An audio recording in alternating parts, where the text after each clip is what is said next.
Hello and welcome to the United Federation of Reddit. I'm Big J76. And I'm Smash.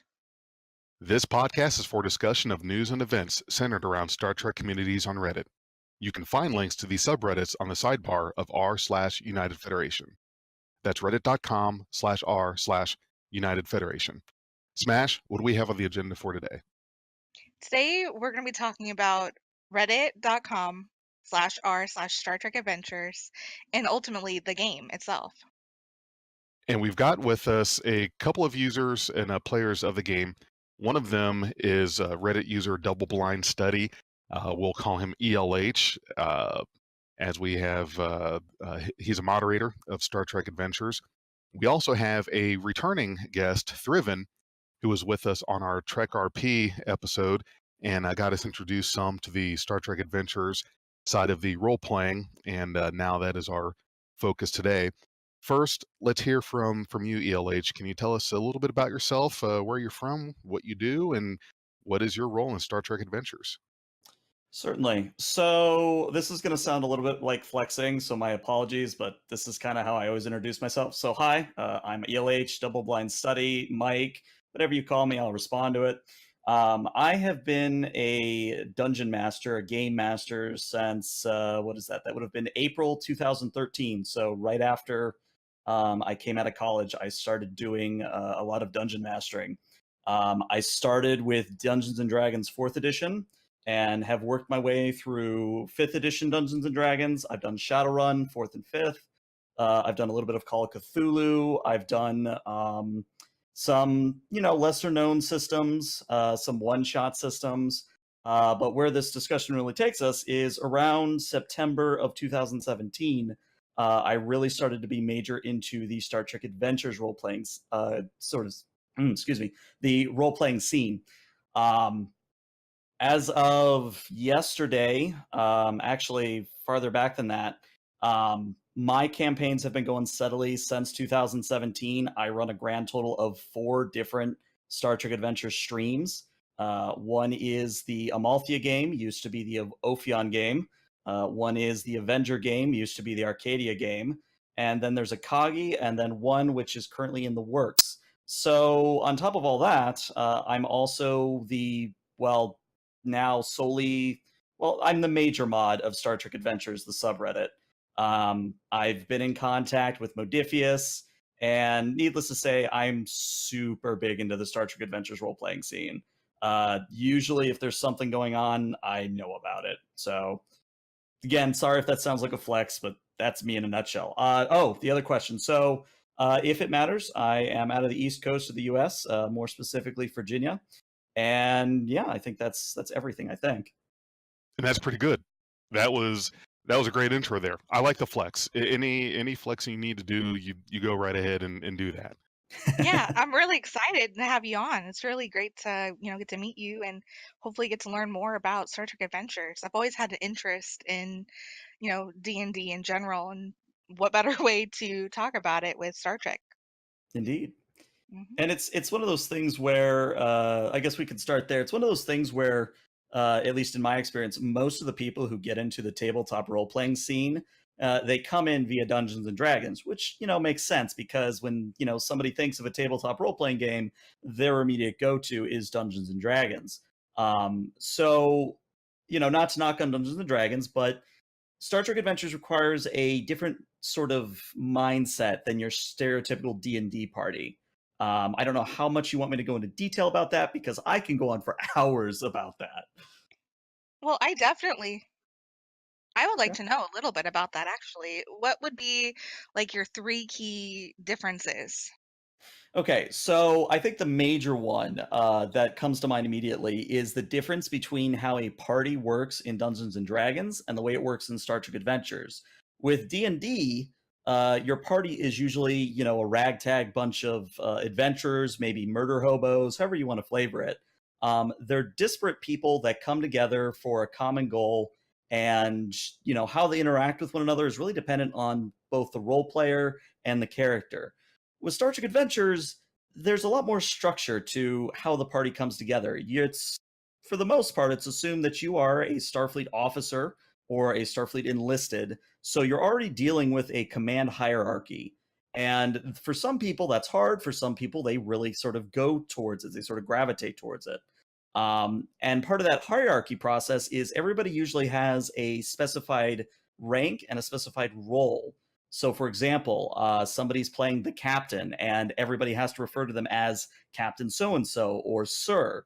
And you don't really get that in a D&D game. You usually just refer to each other by name. You don't really say, "Hey, you, Captain So and So, I need you to do X," or the captain says, "I need you to do X, Y, Z." And sort of piggyback onto that, sort of point two, is that a lot of what goes on in a typical session of Star Trek Adventures is driven by the players. Now, that's not to say it's not driven by the players in Dungeons and Dragons, but let's use a very simple example. The party has come across a civilization for the first time, and something's gone wrong with first contact. Let's say a satellite, a old Earth satellite, has crashed on this planet, and they need to deal with it. I feel like I'm ripping off a Voyager episode, but let's run with it. So the way it works is the captain has to make a call. How are we going to proceed? Because the captain is lord and master of their ship. And it's not like D&D where, you kind of come to a consensus as a party what to do. It's usually the captain's job to be not only the party face, but the party leader and define how things get done, who's involved in what scenes, things of that nature. So there's a lot more onus on the captain and sort of command ranking individuals. But again, if you have players that are used to that command structure, some like really gravitate towards it, and it turns out to be a good thing where you can throw sort of setting or session defining sort of scenarios at players, and they'll go through the whole rank and file, and it'll feel like a Star Trek episode. Well, they'll do everything from senior staff meetings to big soliloquies and monologues about how the Federation is great and how the Federation would respond to this event. So that's point two. Point three is Dungeons and Dragons, again, not to knock on it, is a very rigid system. And by that I mean you usually have I believe it's six characteristics. Yep, 6. And maybe about 10 to 15 skills. It's been a while since I've actually looked at D&D 5th Ed. But the point being is that you're usually good at one or two things, and then you really don't want to roll for other things. Like, so for example, if you're the barbarian, you don't really want to ever roll a social roll because you're horrible at it. With Star Trek Right. Adventures, it's different. Sure, you still have what are called quote unquote dump stats, but you're still motivated to try at certain things. It's almost like how do I want to say this? It's more a narrative system than a crunch system. And you can still do narrative with Dungeons and Dragons, but most of your tasks, most of your rolling are deliberately sort of hinging on how well you're role playing or how well you're able to convey what you want to do to the GM. And to me, I think those would be the top 3. But again, I can go into hours about this sort of thing. So please feel free to cut me off at any point. Well, and we do like hearing about this, and we're going to dive into it even more. But for anyone who didn't listen to our Trek RP episode, and shame if you did not, we want to take a little bit of time, hear about Thriven again, who's come back again for the second time. So before we deep dive into it, don't want to forget about Thriven. Hey, Thriven, tell us a little bit about yourself for anyone who's hasn't tuned in for that Trek RP episode. I started playing RPGs. Well, to be honest, I played them when I was a kid. But there was probably about a 20-year hiatus till recently, about 2.5 years ago. I started GMing the FFG version of basically Star Wars Edge of the Empire. And a friend of mine really wanted to play the new Modifius Star Trek pen and paper game, and I really wasn't into Star Trek. I had watched the movies growing up and watched a lot of TNG, but I was like, oh yeah, Star Wars is my thing. And I was like, okay, well, I want to get immersed in the world, so I started watching the show, and I got sucked into it. I've watched every single episode of Star Trek since, I think, starting as of March of last year. So over a course of a year, I watched every single series, and I've hosted a couple games of my own and played in some, and I think it's a great system. I won't say I flex. I'm more like I like sucking in your gut. That's what I do. Yeah, that's about as close as I can get to flexing. My GMing experience is, I'd say, minimal to intermediate, but I always tend to do a lot more visual stuff, and I'll be the one with the PowerPoint presentation, and I'll have everything out on. So my style is a little bit more unorthodox, but yeah, that's generally. I really all started doing it because I wanted to play this with my kids when they get old enough, and I was like, well, I don't want to be starting this brand new when they're here. I want to have this like great immersive world that they can join in on.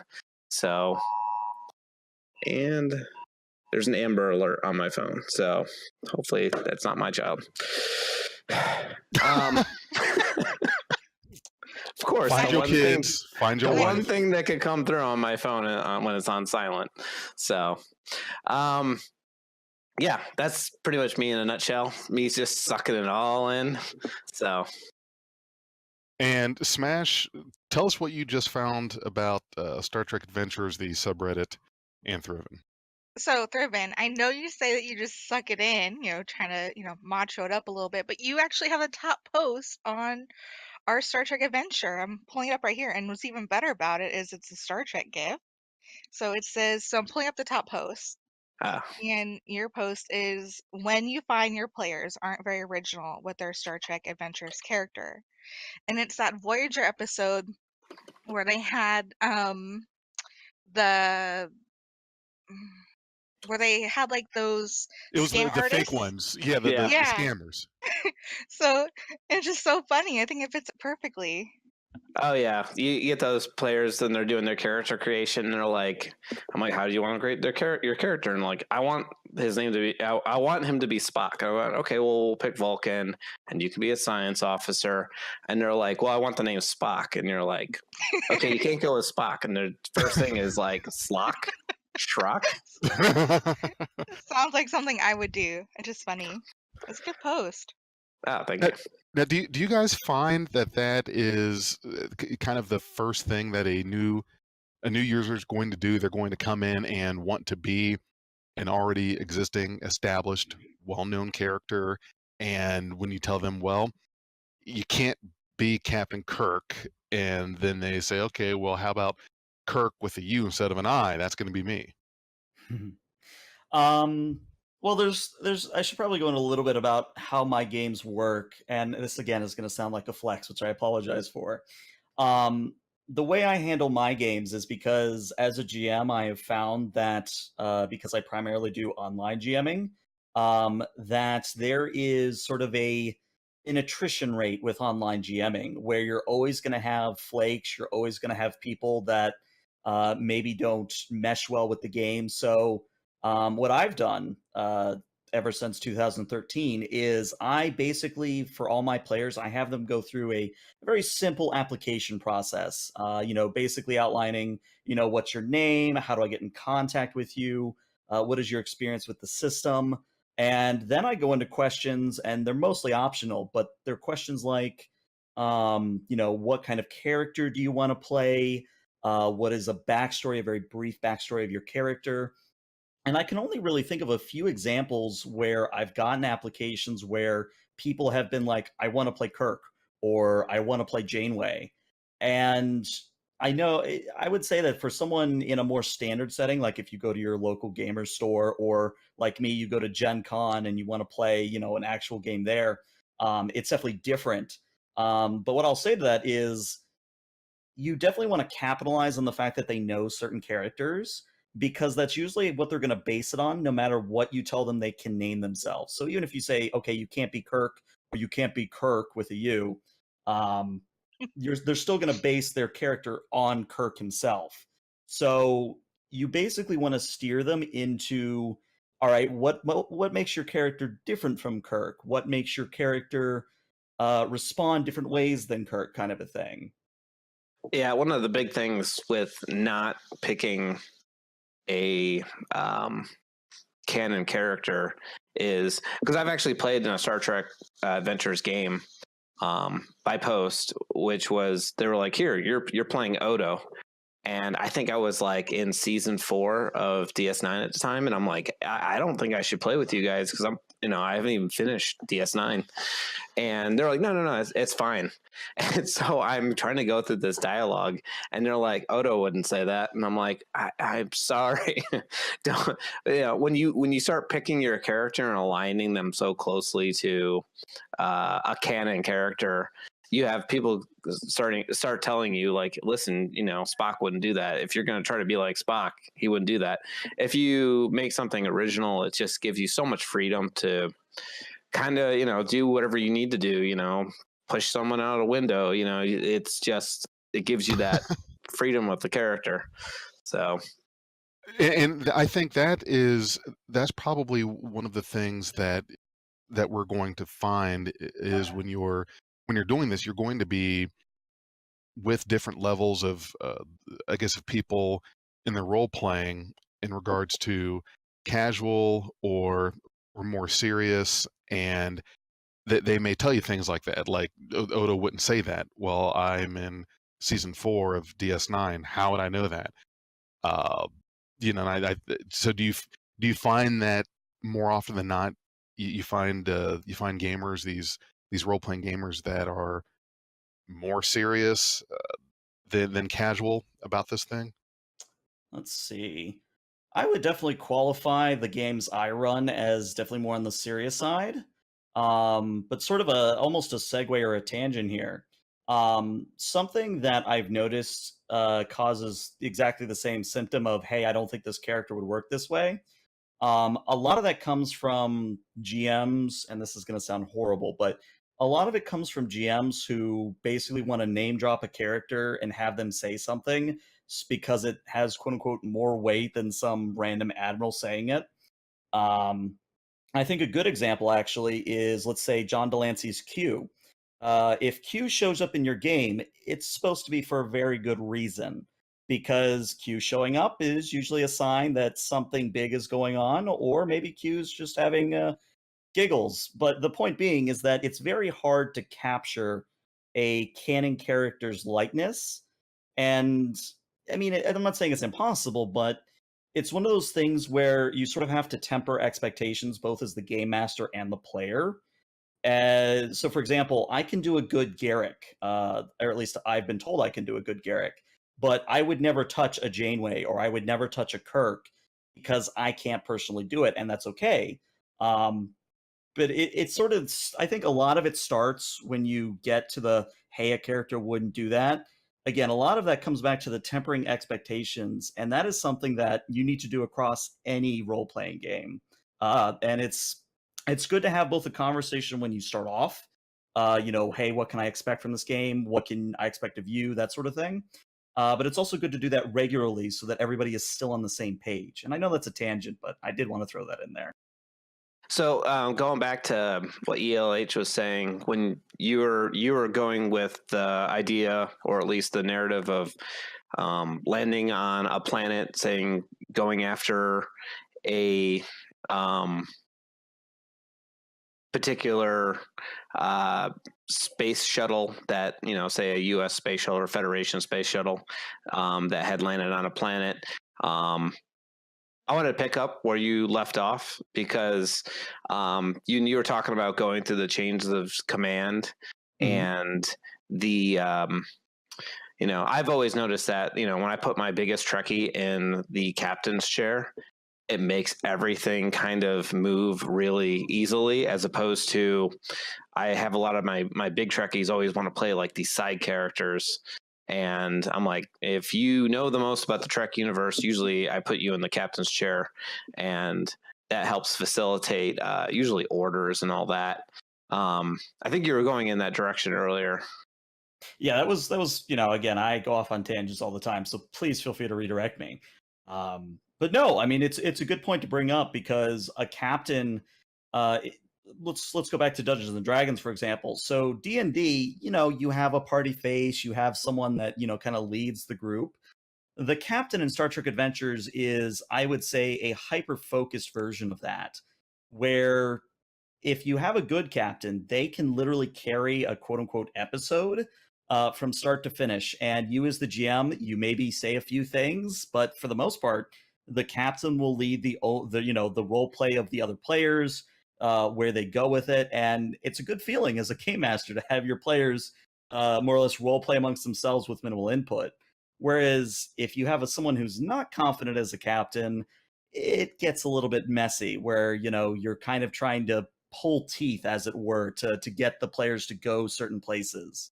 Um, so really, it comes down to, I think, finding either a good captain or finding someone that is at least semi comfortable in a command role.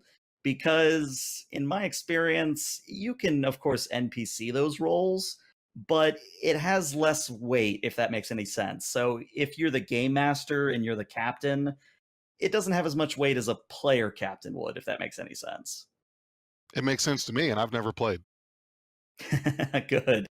One of the things that I think is one of the biggest features of this game is the stat and discipline, or it's not stat, it's a Attribute and discipline. Yep. Yeah, the coolest thing I think about this system, as opposed to, let's say, like D&D, where you have strength, and that basically makes you a very strong barbarian. And as ELH was saying earlier, you feel less prone to make like a wisdom check or an intelligence check against something like Arcana to try to see if you know something about a spell. You just immediately hand that off to somebody else. The attribute system goes upon this combo of when you're attempting to perform a task, you have 6 attributes, right? Control, daring, fitness, Yep. insight, reason, presence. And then for disciplines, you have like command, which, giving orders, con, flying, engineering, security, which is security could be anything from, hacking to fighting. And then you have science and medicine. And there are certain things where you're combining them, like maybe, when firing a phaser, like over a certain distance, your security would be your discipline because you're obviously attacking a target, and you're using control to make a controlled shot. But if you're like in combat and you're fighting someone like much larger than you and you're doing something just basically out brawling with them, instead of using control and security, which would be where you're like, trying to purposely like hit them on the head or hit them in a certain spot or do something that requires like finesse, you're basically using daring. You're fighting another opponent and you're doing something daring. So while somebody may not always have to fight because they're the strong one, you're combining these various different attributes with disciplines at certain times. Where, let's say you're flying a ship and you need to make a controlled movement through an area, you might not be very good at that, but you're like James T. Kirk and you might not be good at that really fine flying, but at the last minute you need to make some daring move and you use daring plus con, and your daring is much higher than your actual control is, and you actually pull yourself out of it. You kind of put yourself in a bad situation and then you pull it out there. This system like aligns with the characteristics, I think, of the characters on the show so well. Having high daring characters become super daring, and they become very lucky and they pull themselves out of certain situations. I'd say the same thing with reason and insight are two great attributes that go across multiple disciplines. So That to me, I think is one of the things that sets it apart from D&D and even like Star Wars and all the other systems out there. Well, the other thing, and I know Smash, you had something, so if you don't mind, we'll get to you in a second.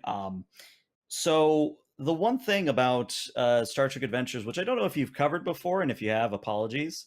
But something I really like about the Star Trek Adventures role playing system is it has what is basically called momentum and threat. And these are meta resources that are used by players in the case of momentum, or by game masters in the case of threat. And during play, you accrue both threat and momentum, and you can play them for certain effects. So, for example, using the flying a shuttle in horrendous situation. Um, let's say, for example, you're not the best pilot in the world. Your daring is maybe a 9, your con is maybe a 2. So you're trying to roll under an 11, and your game master is sadistic like me and has set the difficulty to a 3 or a 4. What you can do is you can use the meta resource of momentum or the meta resource of threat, and you can buy additional dice. So it sort of incentivizes sort of this meta resource management, while at the same time enabling characters who might not have the best security score, might not have the best con score. It enables them to sort of go beyond their limits, if that makes any sense. It does. I'm so sorry. I may be a little quiet here, but I'm just trying to take it all in as someone who's never played. You guys are saying all these words, and I know the words that you guys are saying. I'm just trying to piece it all together here.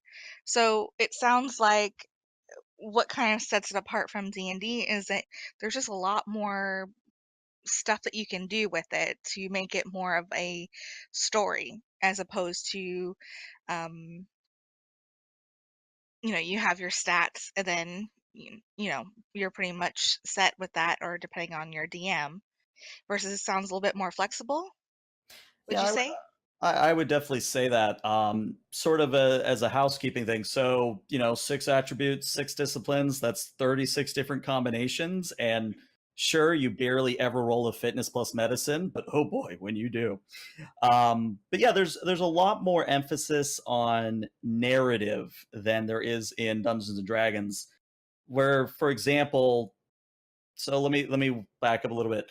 So usually the way a session goes is you let players have their role playing time, you let them do whatever they want to as characters, sort of like a B plot, if you will, of a normal episode. And then you introduce the A plot, or the overarching adventure of what's going on. And throughout both the B plot and the A plot, you give them chances to build up that meta currency to pass simple rolls, because it builds up the narrative. It lets them feel like they're engaged with the world. And then towards the middle and the end of the adventure, you obviously ramp up the difficulties, make things sort of climax naturally. And then towards the end, you give them more role playing time. And I found that what that does is it not only lets people get attached to characters and feel like they're quote unquote real, but it also doesn't overload the players, what can happen in Dungeons and Dragons, where you're just rolling to roll. There's not really an attachment to what's going on. Right. And I think that's all I want to say so far, because again, I'll go into a long rant if you let me. I definitely think it's a more Mhm. social game.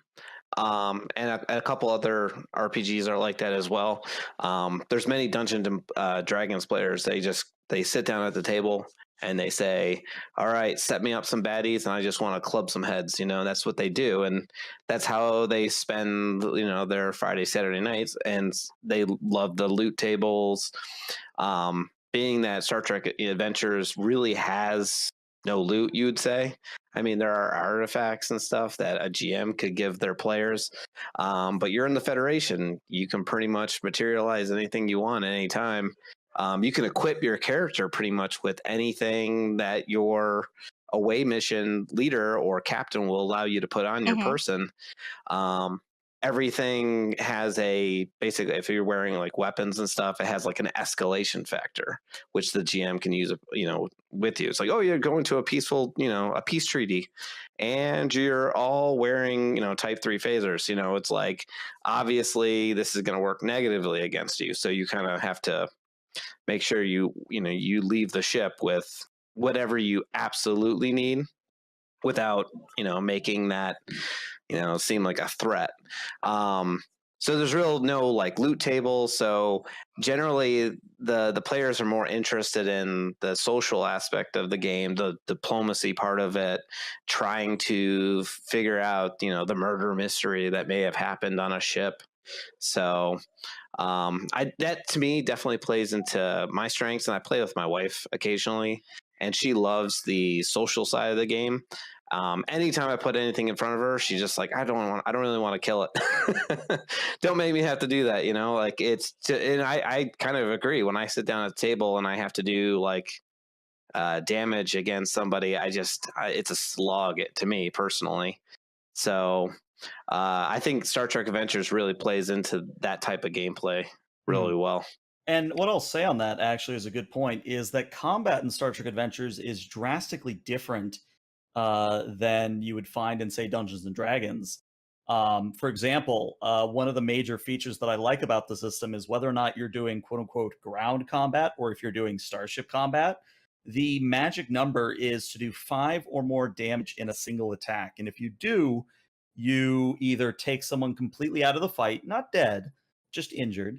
You either take someone completely out of the fight, or in the case of starships, you actually start causing breaches to systems like the hull or engineering and stuff like that. And the system itself motivates combat being very quick, very sort of comprehensive to a point, and otherwise makes it enjoyable. Where again, I feel like I'm knocking on D&D a lot today. Where in Dungeons and Dragons, you roll dice, you sit there, you're waiting for your turn, and it's kind of a dice roll of attrition sort of thing where is the dragon dead yet? Nope, he'll be dead in 2 rounds. Well, all right, here's my attack, and all right, wait Right. until it's my turn again. Yeah, I think with the whole not character creation, the attribute and discipline combo, what really like captured me with that initially was one, the Modifius book is gorgeous. The actual, if you get a printed copy, probably one of the nicest looking books I've had. It's really wordy. I mean, if you could sit there and spend days just reading all the content that they threw in additional in that book. And I think there is a certain page where it basically lays out all of the steps in which you go through the character creation. And then there is basically a step 1, choose your race, choose your name, choose your traits, and then step 2. And while you follow along with that, they give you 1 to 20 options or 1 to 6 options. You can actually right then roll your character if you wanted to play something completely random. And it's a great way too, if you're a GM and you're looking to create characters that will be on your ship as additional side characters. You can just basically roll out a bunch of characters and have backstories and everything built for them right out of the book. And what would you say about that, ELH, in comparison to your other games that you've played? I would say the only real thing that comes close that I can think of off the top of my head is either Call of Cthulhu, because it motivates you to pick a certain occupation, it motivates you to pick certain skills, and it sort of builds that backstory, as you just alluded to. Also, it's similar to the 40K systems, where you again want to sort of pick a background, pick sort of these adventure seeds or these character seeds. But I found that with Star Trek Adventures, it might just be the player base, because honestly, every single role-playing game has its own sort of scene, as it were. And with Star Trek, you usually get people who are coming in with somewhat of a backstory in mind, and the system accommodates that tremendously well. Here's something that I wanted to ask about, to kind of bring it back into the Reddit part of it, because on Reddit we love our drama, and that is, I think, one of the things that for a very social based media site, uh, it's not free of some of these things. And uh, I was looking at your subreddit, and this was an interesting topic that came up. But can you tell me about the 10th Fleet and why is there a ban on that fleet? Sure. So some disclaimer here. Obviously, this is something I'm very passionate about. So if I come across as hyperactive or maybe a little bit too passionate, that's why. But let's start at the beginning. Yeah, that's fine. So the 10th Fleet was started sometime in 2017, I believe. I honestly don't know their full history. So the 10th Fleet was founded on the principle of, okay, we will take anyone, we just want to get people together and playing, which, good goal. Some people don't like applications. They just want to sit down and play, and there's nothing wrong with that. Um, I came into the 10th Fleet when one of my Sundays opened up and I wanted to play in a game of my own because, I run so many games during the week that, I want to play every once in a while. So I joined up the 10th Fleet and I'm in a game called the Kismet. And the founder of the 10th Fleet is the GM. And, it's a good game for what it is. Long story short, something happens on the Kismet. And sort of to peel back the curtain a little bit, what happened was a character died in a very unceremonious way that was not satisfying for any stretch of the imagination. It was pretty much a rocks fall, your character dies, which nobody likes. I mean, I really can't think of anyone who likes that kind of a character death. And that Right. sort of, oh, go ahead. I was just saying, right. I mean, I agree with that. Gotcha. Um, but that whole event sort of sparked a change, I think, in the 10th Fleet. So prior to that point, I was actually thinking of becoming a game master for the 10th Fleet. Like they have something like 5 or 6 game masters that run games during the week. I was originally going to be a game master for the 10th, running my own game for them, that sort of thing.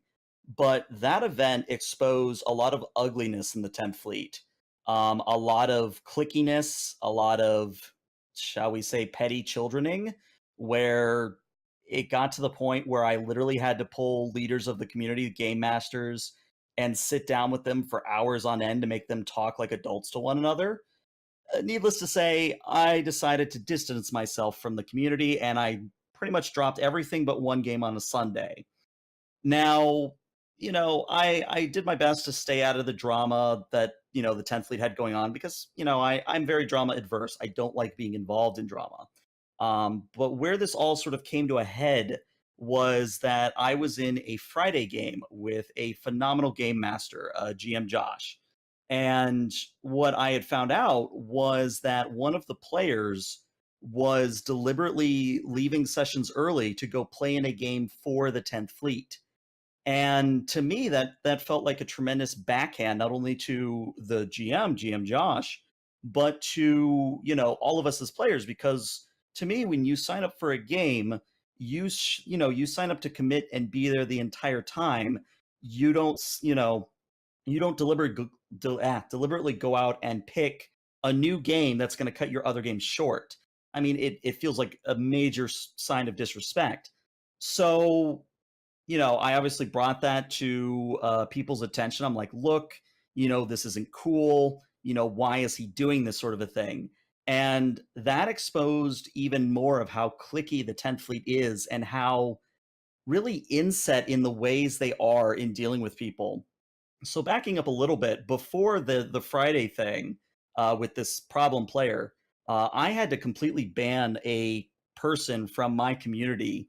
His name was the Wicked Producer, because I was not only witnessing but sort of hearing from other people that, hey, this guy is being very misogynistic. This guy is being very anti-millennial. This guy is slurring a bunch of times. And I'm like, yeah, I can see that. So let me talk to him. And long story short, there, he's not someone you want to play with. Um, but where that leads to with the Friday game is because I had banned him from my community and he was a member of the 10th Fleet, that sort of opened Pandora's box where all of a sudden the 10th Fleet was flaming me, flaming my community, really threatening to, go public with quote unquote dirt on me, which I still don't know what that's all about. But long story short, there, what happened is the Friday game that sparked all this. The Friday game fell apart immediately because two of the players, including the problem player, were GMs for the 10th Fleet. And instead of, admitting, hey, yeah, I shouldn't have signed up for this game, or okay, I'm just gonna drop peacefully, they not only dropped the game, but harassed GM Josh to the point where GM Josh is no longer a Star Trek Adventures game master. In fact, he went so far as to drop all of his Star Trek Adventures events at Gen Con in sort of favorite in order to play a different system. So understandably, I'm very mad about that. I don't like the fact that this has literally driven a GM out of the community. And I also don't like the fact that this sort of schism that has opened up is affecting my own games, where I had to cancel 2 or 3 streamed games because of the 10th Fleet being drama llamas. And it eventually got to a point, I think it was a Thursday maybe or a Friday, where I was just like, all right, look, I've seen enough. I'm tired of the 10th Fleet's racism. I'm tired of their drama lambing. I'm just going to do something that's going to cause me grief in the short term, but will work out better in the long run. I banned them from the subreddit. And that opens up a can of worms of people claiming, oh, I'm abusing my power. And, oh, you're just, being a bad moderator.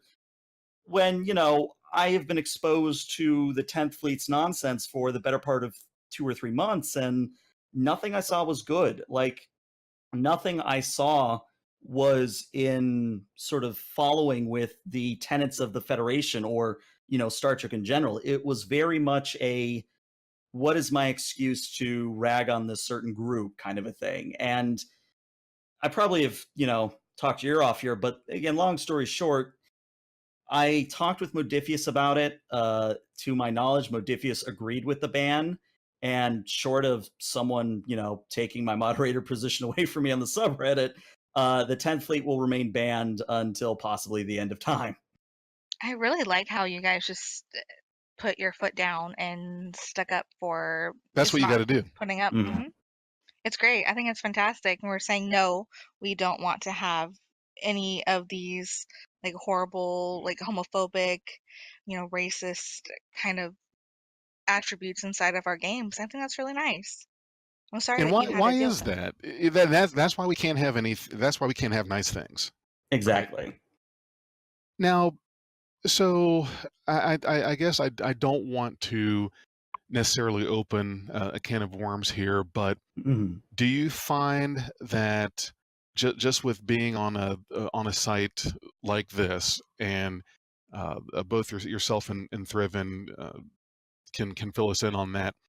Do you find that because of the anonymity of all of it, with Reddit, with social media, that do you find yourself having to fight a lot of this toxicity in the game, because you're kind of dealing with a couple different things? One, it's Star Trek, and I do believe that there are times where Star Trek fans, you're not a fan unless you hate it, kind of thing.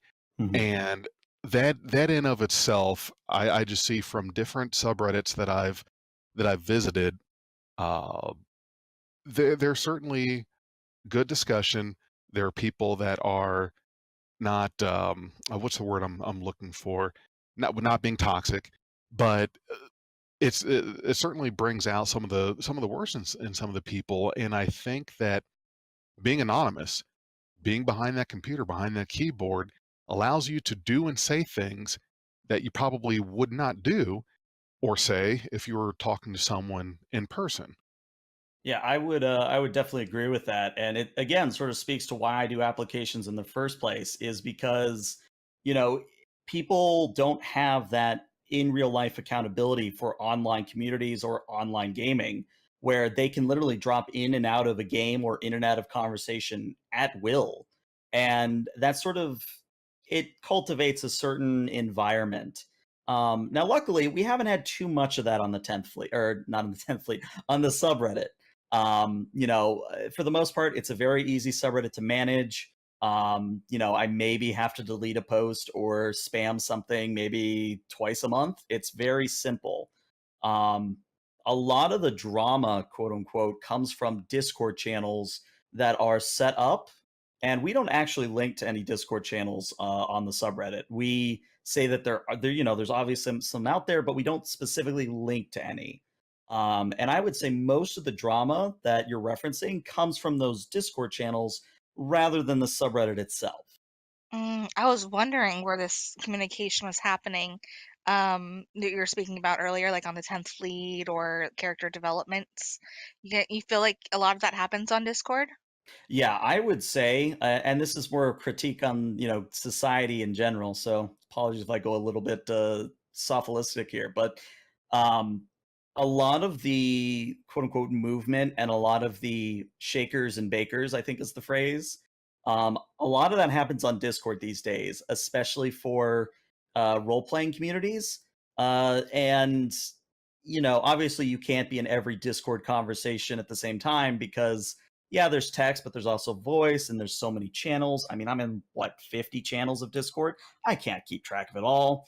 But yeah, it really feels like we're sort of going backwards. Where I'm probably dating myself here, but if anyone remembers AOL chat rooms, how open and how Oh interesting yes, those were. yeah, I remember those. Yeah. I feel like we're actually moving towards a more insular or a more contained sort of, I don't want to call it a hug box society because hug box feels like the wrong term, but definitely more insulated where you stick around with people who have the same opinions. There's a term for it, but I can't remember it off the top of my head. An Thank you. echo That's what I chamber. wanted. A circle jerk, Yes, that too. a groupthink. Back to Reddit. See, Uh-huh. the way I deal with all this is I just take small clips of Star Trek. I remove all the sound, and then I recapture them and post them on another subreddit with all my angst and hatred. With Star Trek, I only started watching Star Trek in the last year and a half, and yeah, I totally agree with what Big J said about Star Trek fans. Man, like you aren't a fan until you hate it, and I hate to say it, but like as much as I disagree with the Star Trek community, I also agree with them simultaneously. I've also noticed that I've completed all of Star Trek, and you hit a certain point, and you're like, you want to rewatch the entire thing, but you're just kind of like, I don't know if I want to rewatch every single episode, and I can see why a lot of people who kind of like once they finish Star Trek, all the series and movies, they started over from the beginning and they want it to be good. So, yeah, in that process or that feeling that they want to be able to rewatch this and re-experience it, a lot of hatred does come out there, and we definitely see it on Reddit for sure. I'd like to say my experience in like there's another Star Trek Adventures Discord that I was a part of. I think it's like the Starfleet Command. I think I know the one you're talking of. Yes. Yeah, all those guys have been absolutely great. Like, I had to say, Discord's definitely been more of a. It is what it is, and some people get on there and they'll try to explain, something, but there's generally seeming to be a lot less hate. You feel, I think, a little bit more on Reddit with the whole upvote, downvote. Hey, can someone answer this for me? And they just downvote you. They don't even answer you. And it's a shame that happens. So, it really is. But that's how often do you see that? You will see someone ask a very honest question about any topic, whether it's about a Star Trek episode, movie, game, maybe want to come in and learn a little bit more about Star Trek Adventures. And I see that you don't have you don't have any rules on the sidebar, which I'm looking here, and that's probably one of the that's one of the odd things. And unless I'm on old Reddit, I'm not using. You will not get me to use new Reddit until a gun is pointed at my head. I'm not doing it. So that's probably why I'm not seeing it. If it's not on the the old style Uh, sidebar, because yeah, yeah, I guess you didn't know that because well, I was about it's to say, wow, you guys don't have any rules. That's pretty bold for a subreddit. Well, it's actually interesting because I make it a point to keep both the old Reddit style and the new Reddit style up to date. Hmm. And that's something I think a lot of Reddit communities aren't doing. Like they're quote unquote picking a side and they're neglecting part of the community. Um, I'll look into the rules things later, but there should be rules for, both on new and old. But the point I want to make is, for example, we do flaring on the subreddit. Like, is this help and advice? Is this an LFG post? Is this fan arts? Stuff like that. That is something that is only really possible to set up in new Reddit. And you can still do it in old Reddit, but it's a pain. Um, and it's something that, again, I feel like with people quote unquote picking sides between subreddits, you're missing out on a lot of the community because new people are going to see new Reddit and that's going to be their experience. But then you have old folks, we'll call us old folks, um, who we quote unquote got used to the old Reddit, so we stick to what we know. And that works to a point, but at the same time, you don't want to abandon the other part of the community because you're really just hurting your own community by not sort of opening yourself up and making sure that everything's updated across both. And you're right. You want to try to look at all parts of the community, and that is something that I've done. The main Star Trek subreddit that I'm a mod in is r/Star Trek gifts, and in the information that we have for the sidebar that we've got for any of the subreddit style, et cetera, we try to think about especially the mobile users, because there's a lot of mobile use, and you can spend all this time trying to make all this information available in there, and then it doesn't get looked at. Uh, you're only getting capturing a larger part of the audience that's just looking at that top post that's in their feed of subreddits that they subscribe to. And I think one of the things that can be difficult with this, and it may not be too much of an issue. I see you guys have right now 1,794 subscribers, which seems to be, from what I've seen in role playing communities, a pretty decent. Like, that's kind of the about what you're seeing. And the thing that I think makes this difficult with this platform is when you do come looking for information, ask a question, et cetera, trying to get into it, is that the upvote downvote system, and the fact that somebody could, I don't like your question, I'm going to downvote you, or I know you were on this subreddit, you said something I didn't like, I'm going to downvote you here, and you just you have this happening, and you could get people discouraged for any number of reasons, even something that they may not have known or been aware of, or been able to control, or something that you said to someone several months ago, and they find you, and they follow you to my downvoting is my power, that's my weapon, and I'm going to get you everywhere. And you realize, okay, well, so I guess I found this small community, I want to get into this game, and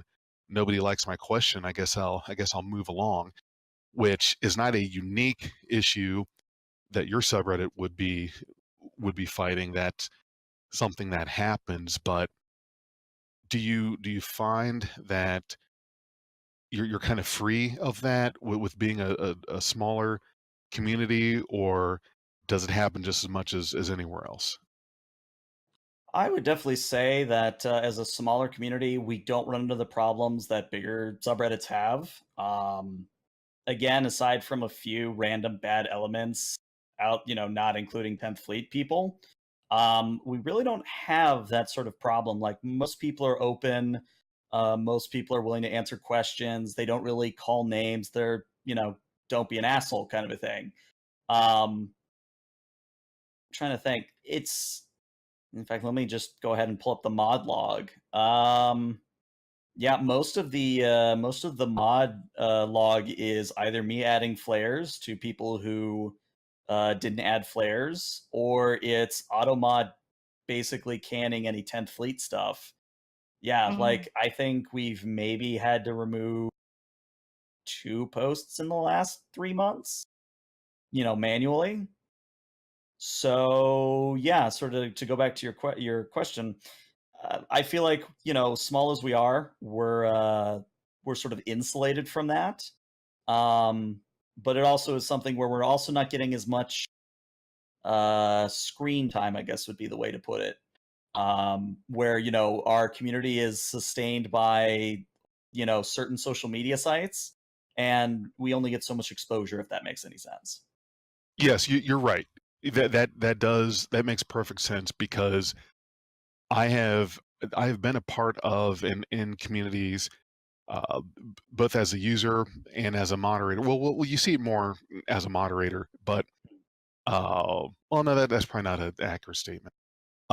But I can tell you when you start small and you start growing. I've been a part of subreddits as a moderator that have been anywhere from a few hundred people all the way up to a couple million.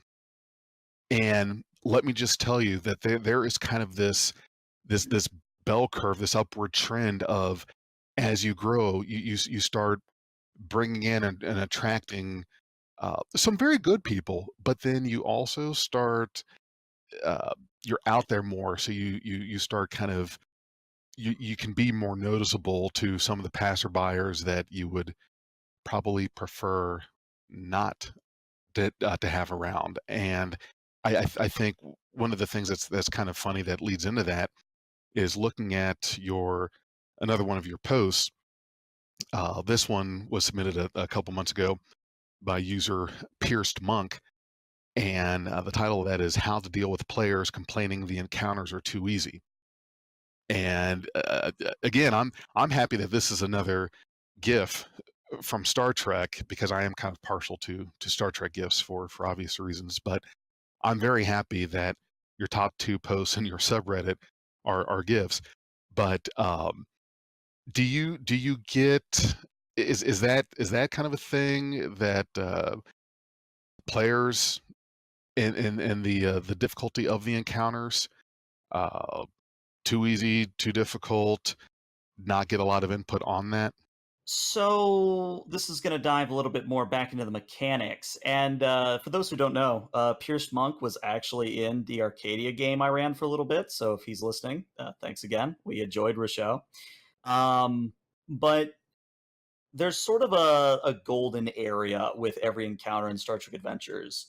For ground combat, for example, I mentioned earlier that the quote unquote magic number is 5 or more damage in a single attack. That's actually easier to make than you think. So what happens in ground combat is you maybe have 1 or 2 rounds, and you usually know who's going to win, and you wrap it up pretty quickly. With starship combat, it gets a little bit more complicated, and that's where I think a lot of the people who don't like crunch, that's where a lot of people have difficulty, because as you might expect, the starship combat has the biggest crunch in the system. um, so for example, I ran a game, the Ophion game, and because I have no taste apparently, I ran a Prometheus class vessel, which is the best ship. I will fight you. um, so the Prometheus Prometheus is class. good. Okay. That's a good class. I'll give you that. Okay. All right. Good. Um, what was I saying? Oh, yes. So, part of the Prometheus class, obviously, is it has multi-vector assault mode. Now, it's taken me a long time to wear down Jim Johnson, who is the line editor for Star Trek Adventures, to finally actually make official rules for the Prometheus, which I think come out this August, June, whatever the next book release is. But the point being is that I had to do um, a homebrew multi-vector assault mode, which I might be something we want to talk about after I finish this topic. Is the homebrew side of things, but Long story short, I threw everything from 3 Derek's class Birds of Prey.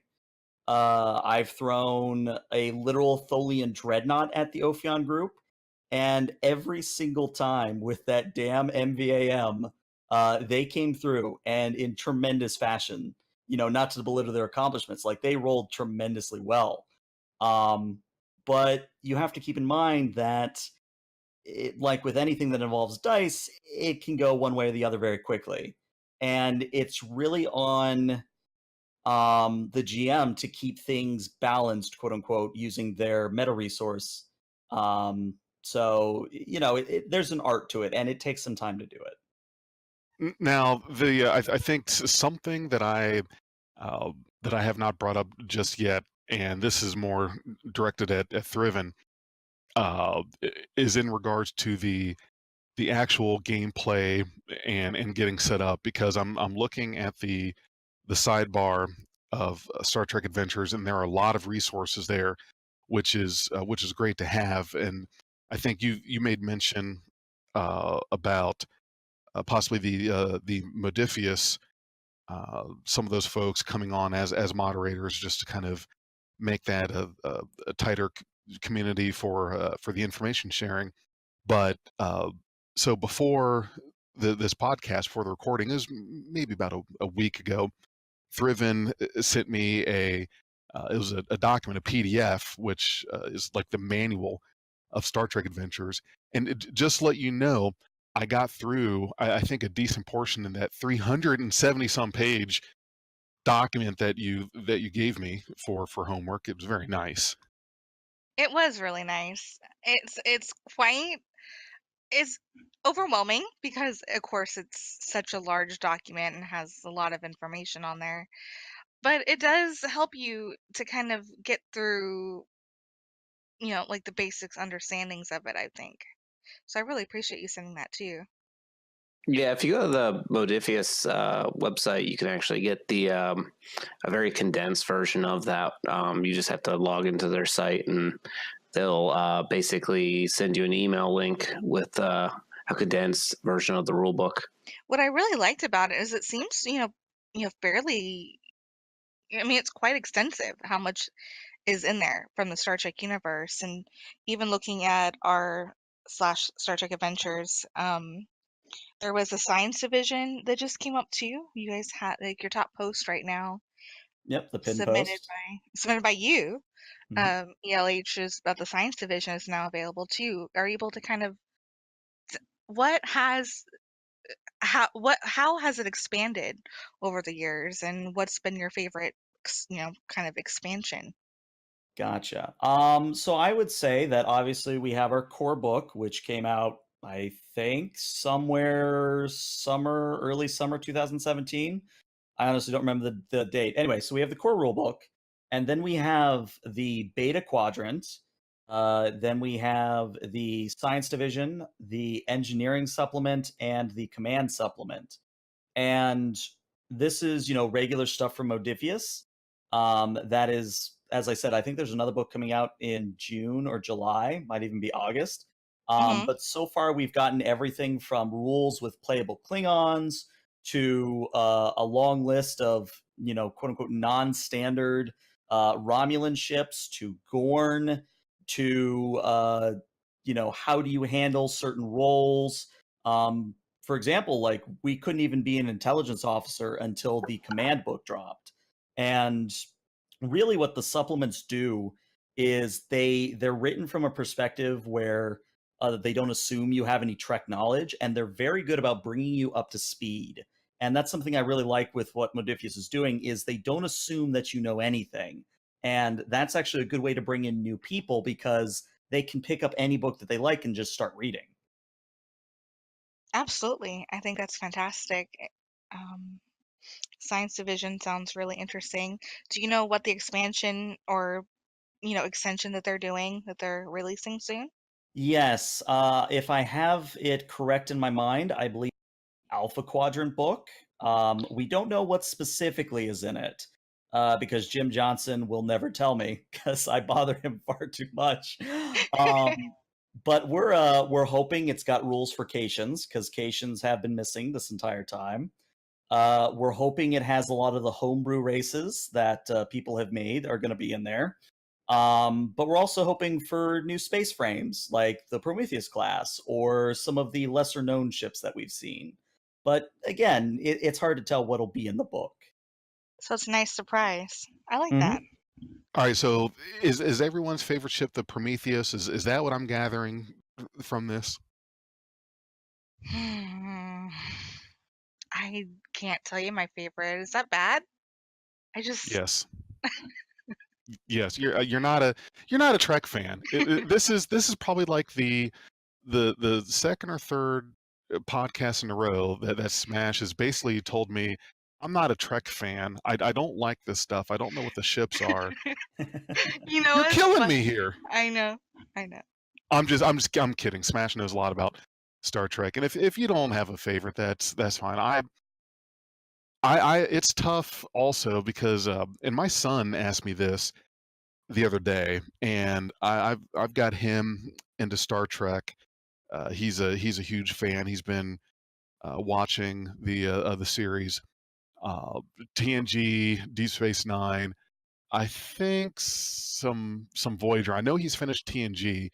I believe he's on DS9, and he's done a spattering of Enterprise, and we're certainly caught up on Discovery. But it's great to be able to talk to someone about Star Trek like that, because he will just and he can be like, we'll be talking about a TNG episode, then suddenly it's a DS9 episode, and I, but I'm keeping up. I'm keeping up, but it's great that he's just circling in around all this stuff, because it keeps me sharp. Right. When he's talking about these things, it keeps me sharp. But he asked me the other day. He said, "What's your favorite ship?" And I said, "Oh, that's tough, because I was going to say the Sovereign class is really good. I like that, but I'm pretty fond of the Defiant class." So, and we even talked about the Prometheus, which was on the Voyager episode, Message in a Bottle, and I don't know. There's some good ships. I think if I really had to pick, if I was a Starfleet officer, which ship would I want to serve on? If it's a long-term kind of thing, it would probably be the Sovereign class. I think I would take that. And even though the Defiant might be, my top three, that was not designed as a long-term ship. It serves a purpose. There's a particular mission. It is not deep space long-term kind of thing. It's depart, get out there, do what you're supposed to do, come back. But if I'm going to be out there for some time, I think I'd like to be on that. Now, he's kind of partial to the Galaxy class, because he said they have cooler holo suites, or holodecks. It's holodecks on their holo suites on DS9, which, okay, sure, that's fine. But so then with Star Trek Adventures, and I've been reading through the information that you gave, Thriven, and when you're doing this game, whether it's in person with people and your dice, or if it's over Discord, is there kind of like a group decision or choice made as to which ship do we want to do this game on, or this session? That kind of depends on the GM, um, and if the players are really like the first game I played in, the guy was like, "You're getting a Nova class ship," and I was like, "Okay, like whatever." As long as I'm playing the game, I'm usually happy. And most players are. Um, my first game that I GM'd, I was like, I had this ragtag crew of all these like rookies, and I had to explain how they were going to get their own ship. Like they wouldn't none of them had a ton of experience on their characters. So I was like, all right, you guys are at DS9, and there's been a ship that's been basically abandoned by its crew because there was a radiation leak in engineering. The crew barely got off of it. You guys are going to go pick it up. And they're like, awesome. Don't even, they're like, what's the, I'm like, the designation's like NCC, something, something, something. They don't even like ask what kind of ship it is. They're just flying out there to go pick up this, heap of junk sitting outside of Moon. And, they get out there, and I had a, what do you call that? Where the whole diagram of the ship, MSD. they have another, it's not L cars. Yeah, NSD. So I had that completely printed. I had Vistaprint do it for like $20. Printed me like a 4x6 banner of the layout of the ship, and I start rolling it out, and they suddenly start seeing it's an Olympic class ship. And I like the Olympic class, but it's literally a starship with a big ball on the front of it. And the look on their faces as they get to the front of the ship, and they just like all the color just washed out of their face. But someone had to explain why this huge ship was being put into their hands. And if you have the right setup of characters, or they're willing to make some like, hey, yeah, I know you want to play this young cadet, I know you really want to be, Presley, Brusher, but we need someone that's going to fit the captain's chair and play a veteran. If you guys want a ship that you guys want, otherwise you're going to get what I usually give you. So it's really up to the GM at that point. Right, and if I can tack on to that, I have found that it really does depend on the ship, what kind of adventures you can run.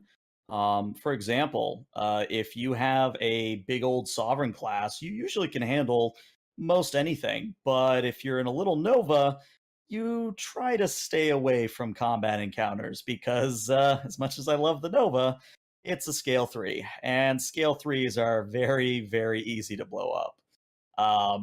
So I'm actually of the camp that it should always be the GM setting the ship, because the players are, of course, going to have, hey, I want to play this, but you sort of, again, have to set expectations of, okay, we're going to have this ship, which means we're going to have these kinds of missions. Which actually, to speak to Big's point, I actually find that, a Defiant that's, stuck out there and for long-term stuff actually can lead to some very compelling story adventures and role playing. You just, again, have to sort of temper the expectation from the start of this is what we will be playing and this is why, kind of a thing. Yeah, when you're constantly moving from like planet to planet, um, or scene to scene, it can really like break up. Break up in, I think, a bad way. Character interactions when you're kind of stranded on a ship, like kind of like Voyager was set in. You get a lot more character to character. Like, hey, by the way, you guys aren't anywhere close to a star base. You're still coming back this way. It's still going to take you a couple of days. What are you going to do at that time? And that's where players really get to act out and do role play. Otherwise, they're going from one encounter to the next encounter. So, and they don't really get to flesh out their character. They're just a science officers the entire time. Well, now, how do you guys typically do this? Are these? Do you go to onto Reddit and recruit people, or find users looking for the information there, and then bring them to the Discord? Because I'm looking at this, and I look through the information. You've got the dice, the like the D20 dice seems to be the common one, and so I guess how do you do this if you're not in person?